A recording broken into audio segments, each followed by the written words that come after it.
Bismillahirrahmanirrahim. Dear students, I am your biology teacher, zoologist Qari Muhammad Irfan. Today we are studying our topic gaseous exchange in human. इंसानों में गैसों का तबादला। इस lecture का part number 1 हम पढ़ चुके हैं। पार्ट नंबर 1 में हमने nasal cavity, nostrils, pharynx, glottis, epiglottis, larynx और ट्रैकिया के बारे में पढ़ा था। आज हम ट्रैकिया को मज़ीद आगे बढ़ाते हुए पढ़ेंगे। ट्रैकिया क्या है? ट्रैकिया विंड पाइप है, हवा की नाली है जो आपके लेरेंक्स के बाद है और इसके अंदर ये कार्टिलेजिनस रिंग्स हैं, वोकल कॉर्ड्स हैं आपके। अब इसी को हम आगे बढ़ा रहे हैं। इस ट्रैकिया से, विंड पाइप से दो मज़ीद ट्यूब्स निकलती हैं, दो मज़ीद नालियाँ निकलती हैं जिनको हम ब्रोंकाई बोलते हैं।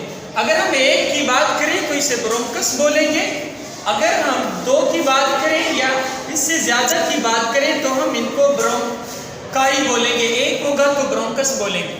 आइए इसको डिटेल में देख लेते हैं। ब्रोंकाई या ब्रोंकस, ब्रोंकस एक है, ब्रोंकाई इसका प्लूरल है, ब्रोंकस सिंगुलर है। Trachea enters into chest cavity. Trachea जो ही आपकी चेस्ट कैविटी में एंटर हुआ तो एंटर होने के बाद divides into two smaller tubes. ये दो स्मॉलर ट्यूब्स में डिवाइड हो जाता है। ये दोनों स्मॉलर ट्यूब्स आपको नज़र आ रही हैं, ये 1 है, ये 2 है। ये दोनों स्मॉलर ट्यूब्स जब आपकी छाती में एंटर हुई, ट्रैकिया ने डिवाइड किया, इनको हमने ब्रोंकाई कहा। इनकी दीवारें कार्टिलेजिनस होती हैं, कार्टिलेजिनस रिंग्स होते हैं इनके अंदर, ताकि ये जो ट्यूब्स हैं, ये जो आपकी नालियाँ हैं, ये कोलैप्स ना कर जाएं। इसके बाद आगे बढ़ते हैं। ब्रोंक्यूल्स। ब्रोंक्यूल्स क्या हैं? ब्रोंकाई जब फर्दर डिवाइड होते हैं मज़ीद नालियों में तो इनको हम बोलते हैं ब्रोंक्यूल्स। सबसे पहले जो ट्रैकिया से डायरेक्ट नालियाँ निकल रही हैं इनको हम बोलते हैं प्राइमरी ब्रोंकाई। इसके बाद हमारे पास प्राइमरी ब्रोंकाई से जो ब्रोंकाई बनती है उनको हम बोलते हैं सेकेंडरी ब्रोंकाई, और सेकेंडरी ब्रोंकाई से जो नालियाँ निकलती हैं उनको हम बोलते हैं टर्शरी ब्रोंकाई।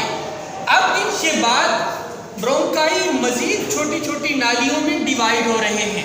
यहाँ देखें, ये ब्रोंकाई मज़ीद छोटी छोटी नालियों में, ये ट्यूब्स में डिवाइड हो रहे हैं, पाइप्स में डिवाइड हो रहे हैं। इनको हम ब्रोंक्यूल्स बोलते हैं। याद रखना है आपने बायोलॉजी की ज़बान में जब भी हम किसी चीज़ को डिवाइड करके छोटा करके बता रहे हों तो हम ओल्स की जो टर्म है वो इस्तेमाल कर लेते हैं। फॉर एग्जाम्पल आर्टरी है, अगर उनको मज़ीद छोटा करके डिवाइड करके आप पढ़ रहे हैं तो आप उसको आर्टीरियोल्स बोल सकते हैं।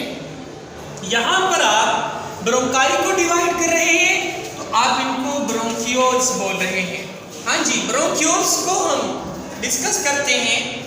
ब्रोंक्यूल्स क्या है? Each bronchus enters into each side of its lung। Her bronchi अपनी साइड के फेफड़े में एंटर हो जाता है। ये आप डायग्राम में देखें, ये दो फेफड़े आपको नज़र आ रहे हैं। ये एक फेफड़ा है, ये दूसरा फेफड़ा है। हर फेफड़े में ब्रोंक्यूल्स डिवाइड हुए हैं, आपको नज़र आ रहे हैं, ये सामने डायग्राम में। Each bronchus divides into smaller fine tubules called bronchioles। Bronchioles का कंसेप्ट हमारा क्लियर हुआ। इसके बाद हम आगे बढ़ते हैं। एल्वियोलर डक्ट किसे बोलते हैं? Primary bronchi, secondary bronchi, tertiary bronchi के बाद ब्रोंक्यूल्स। ये ब्रोंक्यूल्स के बाद हमारे पास ये डक्ट्स हैं, इनको हमने एल्वियोलर डक्ट कहा। याद रखिएगा, एल्वियोलर डक्ट में किसी किस्म की कोई कार्टिलेज नहीं होती। अलबत्ता जो ब्रोंक्यूल्स हैं जब ये इनिशियल स्टेज में होते हैं उस वक्त इनके अंदर कार्टिलेजिनस होती हैं, बाद में आगे जाके ये ख़त्म हो जाती हैं। Bronchioles progressively loses cartilage. Bronchioles जो होते हैं आहिस्ता आहिस्ता अपने कार्टिलेज को ये ख़त्म कर देते हैं एंड एज फाइन ट्यूब्यूल्स, और इनका एंड कहाँ होता है? फाइन ट्यूब्यूल्स पर, छोटी छोटी ट्यूब्यूल्स पर। उनको हम एल्वियोलर डक्ट बोलते हैं। एल्वियोलर डक्ट के अंदर नो कार्टिलेज, एल्वियोलर डक्ट के अंदर किसी किस्म की कोई कार्टिलेज नहीं होती। याद रखिएगा ब्रोंक्यूल्स भी दो किस्म के होते हैं, एक होते हैं इनिशियल, जब वो स्टार्ट हो रहे हैं तब वो इनिशियल है, लेकिन जब आप उनको मजीद आगे डिवाइड कर रहे हैं तो उनका आखिरी जो सिरा होता है, ये वाला पॉइंट, इसको हम बोलते हैं टर्मिनल ब्रोंक्यूल्स। टर्मिनल ब्रोंक्यूल्स के बाद हमारी एल्वियोलर डक्ट है, ये वाला हिस्सा, ये वाली जो डक्ट है, ये डक्ट एल्वियोलर डक्ट है। एल्वियोलर डक्ट कब होती हैं? जब टर्मिनल ऑफ ब्रोंक्यूल्स होता है तो उसके बाद जो हिस्सा स्टार्ट होता है उसको हम क्या बोलते हैं? Alveolar duct. नेक्स्ट है हमारे पास हमारा एल्वियोलाई। एल्वियोलाई सिंगुलर को हम एल्वियोलस बोलेंगे, अगर हम ढेर की बात करेंगे तो फिर एल्वियोलाई से बोलेंगे। हर एल्वियोलर डक्ट जो होता है वो ओपन होता है एक क्लस्टर ऑफ पाउट्स में, जिसको आप क्या बोलते हैं? एल्वियोलाई।